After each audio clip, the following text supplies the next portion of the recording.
Assalamualaikum warahmatullahi wabarakatuh. Waalaikumsalam. Sebelum memulai materi pembelajaran kali ini, boleh buat Mas Bintang untuk memimpin berdoa. Sebelum memulai pelajaran pada hari ini, Mas Bayu kita berdoa mulai. Wajah cukup. Terima kasih ya buat Mas Bintang. Pada pertemuan kali ini saya akan menjelaskan analisis faktor penyebab kegagalan hasil pembubutan. Oke teman-teman, sebelumnya ada yang ingat pembubutan itu apa? Mungkin ada yang Ingat Pak, ya. proses untuk mengurangi diameter benda kerja. Betul ya Mas Krisna. Lebih tepatnya silinder ya Mas. Silinder dibuat kayak poros dan lain-lain. Oke, kita lanjut. Dalam analisis kegagalan, yang pertama itu mengenali masalah fisik dan cacat visual pada hasil pembubutan. Kan pas hasil pembubutan itu kan pasti kelihatan ya, hasilnya kasar atau halus gitu bisa kelihatan. Yang kedua, menginvestigasi akar penyebab kegagalan berdasarkan parameter mesin. Nah, ini penyetingan mesin dari cutting speed, feed rate, dan lain-lain. Yang ketiga, menentukan tindakan perbaikan atau corrective action yang spesifik dan presisi.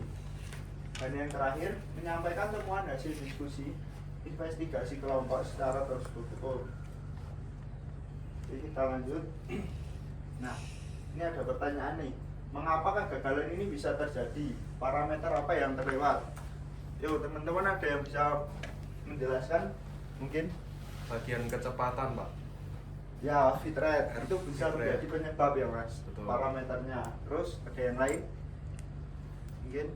Bahan yang digunakan salah. Ya, betul. Terus ada yang sudah tumpul juga bisa ya Mas. Betul. Bahannya jelek Pak, Apa Mas? bahannya jelek. Oh ya, bisa, bahannya jelek. Dari hasil itu yang dilihat kira-kira apa ya? Dari hasil pembubutan itu. Mungkin.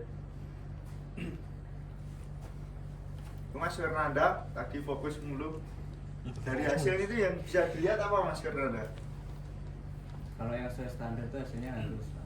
Permukaan halus, Ya, terus kemudian presisi mungkin bisa masuk toleransi. Terus yang kalau yang gagal ini itu permukaannya kasar, terus banyak yang retak-retak itu, Pak. Terus mungkin Ya. dimensi tidak akurat. ya. Tadi penyebabnya sudah dikasih tahu Mas Vigo. Apakah masih mengingat Mas Ingat, Fernanda? Pak. Ingat. Masih ya. Nggak lupa ya. Enggak ada. Mohon diperhatikan lagi ya Mas Fernanda. Iya, dari hasil itu kan yang sebelah kiri itu bagus ya dan juga halus, presisi juga. Nah, yang sebelah kanan ini hasilnya kasar, terus ada yang kayak rusak lah. Itu bisa disebabkan karena tadi benar dari pahat yang sudah jelek atau tumpul, terus penyetingan parameter yang kurang tepat. Kira-kira seperti itu. Nah, ini yang pertama ya. Jika pembubutan itu ingin berjalan lancar, maka kita harus memperhatikan keselamatan dan kesehatan kerja atau K3. Boleh tolong dibacakan Mas Hadi? Baik, pilar 1 keselamatan dan kesehatan kerja K3 fondasi mutlak sebelum mesin menyala. Itu ada kacamata keselamatan, mencegah keserpihan dalam chip, material panas mantul masuk ke mata, lalu ada wearpack melindungi tubuh, pakaian pas, badan sama bagian longgar yang rawan tergulung proses berputar. Lalu ada safety shoes atas keselamatan, menahan benturan benda atau material jatuh dan dilengkapi sol anti slip untuk stabilitas operator. Ya, makasih ya Mas. Sama-sama. Nah, itu ya. Yang perlu diperhatikan adalah yang pertama kacamata, dan yang kedua wearpack, dan yang ketiga sepatu keselamatan. Kira-kira kalau tidak menggunakan wearpack itu yang terjadi gimana ya? Bisa kena gramnya Pak. Ya, bisa juga. Terus kan mesin bubut kan berputar ya Mbak. Terus kira-kira apa jika tidak menggunakan wearpack atau Bearingnya bisa ketarik ke ini? Ya, bisa. Nah, itu perlu diperhatikan ya kalau praktek di bengkel. Oke, kita lanjut yang kedua, presisi pengukuran. Nah, di sebelah kiri itu ada jangka sorong dan yang sebelah kanan itu ada micrometer screw. Ada yang pernah bisa menggunakan jangka sorong dan micrometer Mas mungkin Aki, Pak. teman-teman? Mas Aki. Mas Aki. Mas Jaki bisa ya? Bisa. Dikit pak. Bisa lah. Dia kemarin lomba kas meteorologi, Pak. Ya. Jangka sorong itu fungsinya buat pengukuran kasar hingga menengah. Nah, itu biasanya toleransinya 0,05 hingga 0,02. Kalau jangka micrometer screw itu fungsinya verifikasi presisi tinggi. Nah, itu lebih presisi ya kalau buat micrometer. Itu untuk toleransinya 0,01 mm. Ini teman-teman sudah pada bisa menggunakan ya? Alhamdulillah. Saya belum, Pak. Oke. Ada yang belum Pak? Siapa yang Mas belum? Kris Saya, Pak. belum, Pak. Mikrometer nggak bisa, Pak. Ya nanti kalau pas di bengkel nanti saya ajarin ya, Pak. Pak. Pak. Iya, Pak. Iya, Pak. Saya, Pak. Aman. Kita lanjut. Yang ketiga parameter pemotongan. Nah, yang pertama itu yang perlu diperhatikan dalam menyeting mesin itu adalah cutting speed. Itu buat menentukan putaran mesin, menentukan waktu proses dan tingkat kehausan pahat. Yang kedua gerak makan atau feed. Itu kecepatan pergeseran pahat berdampak langsung pada kekasaran atau kehalusan permukaan. Dan yang ketiga kedalaman potong atau depth of cut. Itu tebal material yang dibuang mempengaruhi beban putaran mesin dan potensi getaran. Nah, teman-teman sebelum praktek nanti kita harus bisa juga menyeting mesin. Kira-kira ada 3 setting ini ya. Yang pertama cutting speed, yang kedua feed rate, yang ketiga depth of cut. Apa ada yang perlu dipertanyakan mungkin? Itu cara nyatanya gimana, Pak? Nah, pada mesin bubut nanti kan di sebelah panelnya itu ada itu ya Mas, kayak Tuas. tuas-tuas gitu. Nah, itu nanti bisa disetting ya. Tentunya ada panduan buat menyetingnya juga. Nanti kita lebih jelaskan lagi pas proses di praktek nanti ya Mas. Baik. Oke, mungkin teman-teman ada yang perlu ditanyakan lagi terkait parameter? Cukup, Pak. Cukup. Oke.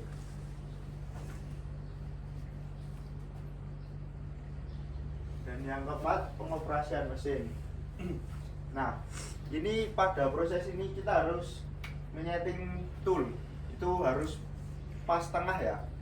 Mungkin kalau jika tidak pas tengah gitu, kemungkinan terjadinya gimana ya Mas Krisna? Itu, Pak, ada- toolnya itu. Nah, pada toolnya atau pada benda kerja, Pak?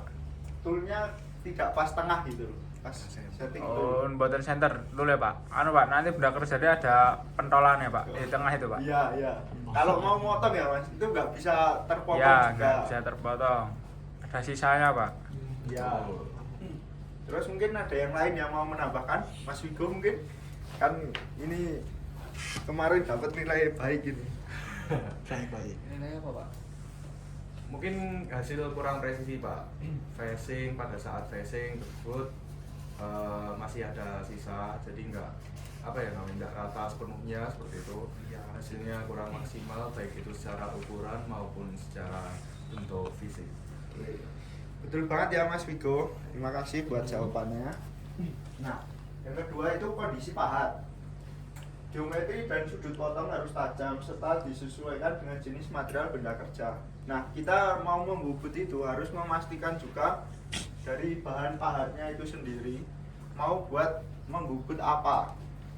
Nah, kalau jika tidak sesuai, nanti yang kalah malah pahatnya ya, tidak benda kerjanya. Untuk yang ketiga, pencekapan benda kerja. Nah, ini harus center dan juga kenceng ya, harus kenceng ya, harus dipastikan juga nggak boleh longgar. Itu buat bisa memicu getaran ekstrim, bahkan bisa benda sampai terlempar. Apakah ada yang pernah mengalami kejadian seperti ini, kayak benda kerjanya terlempar dan lain-lain? Mungkin ada yang bisa menjelaskan pengalaman? Nggak ada ya? Jangan sampai kalau Jangan bisa. sampai, ya betul. Oke, kita lanjut.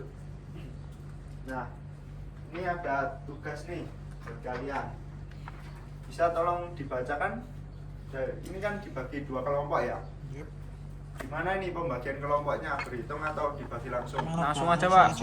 Langsung ya? Ya. 4 gitu ya? Betul. Oke, yang pertama Mas Rudin, Mas Wigo, Mas Krisna, Mas Agik, Mas Fernanda, Mbak Iza, Mbak Yang Dewi, kedua? Mas Bintang. Jadi 2 kelompok ya. Oke, yang kelompok 1 sini ya.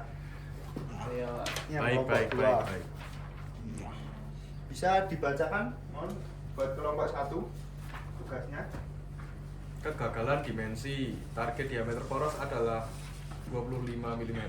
Pasca operasi, pengukuran menunjukkan aktual 24,5 mm. Status produk ditolak oleh quality control. Oke, pertanyaannya ini ya, 4 ini ya. Betul. Jadi saya lanjut ke kelompok 2. Nah, ini dari kelompok 2. Mungkin bisa dibacakan Mbak Dewi tugasnya.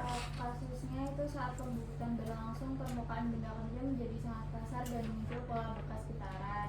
Temuan inspeksinya itu padatlah aus dan pencekaman benda kerja kurang kuat. Pertanyaannya pada masalah utama, penyebab, faktor yang perlu diperbaiki dan solusi.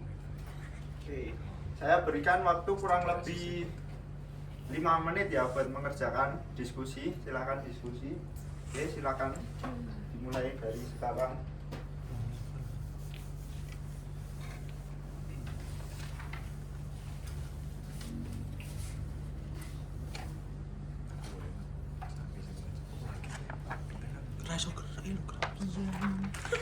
Oke, sudah cukup ya waktunya kira-kira 5 menit.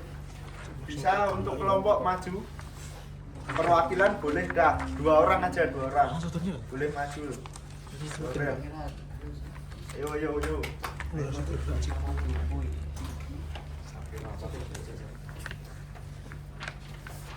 Ini saya satu ya, Pak ya? Ya. Nanti Pak soal Pak. Ya. Boleh dibacakan secara singkat aja nggak apa-apa.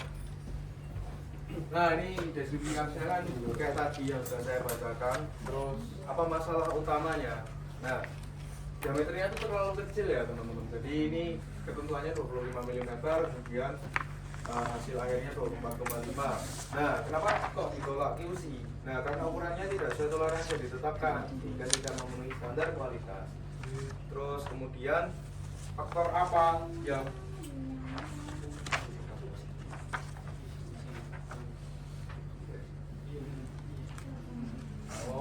faktor apa yang menyebabkan masalah tersebut? Yang pertama itu kesalahan pengaturan pemakanan, jadi filternya terlalu besar, kemudian kesalahan setting posisi pahat atau offset, kemudian pengukuran kurang teliti atau tidak dilakukan berkala, yang keempat kurang perhatian terhadap keausan pahat. Iya. Terus untuk yang keempat tuh apa solusi yang dapat dilakukan? Itu bagaimana ya? Yang pertama itu ukuran benda kerja, ukur benda kerja secara berkala selama proses, sesuaikan pemakanan dan kedalaman potong, periksa dan setting ulang posisi pahat atau offsetnya, gunakan pahat yang tajam dan sesuai bahan, pastikan pengoperasian mesin sesuai prosedur. Berarti itu setiap pemakanan itu pasti ukur, Pak. Ya. Oke, Pak.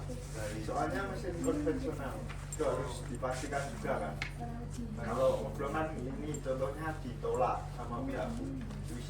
Berarti alatnya juga pengukuran itu harus itu, Pak, presisi, Pak. Ya, harus juga. Tuh, Pak. Baik. Mahal tentunya. Baik, Pak. Oke, terima kasih buat kelompok 1 yang sudah presentasi. Boleh silakan kembali. Tepuk tangan dong. Ini dari kelompok 2 cukup aja ya. Dicukupkan aja, kita lanjut ya.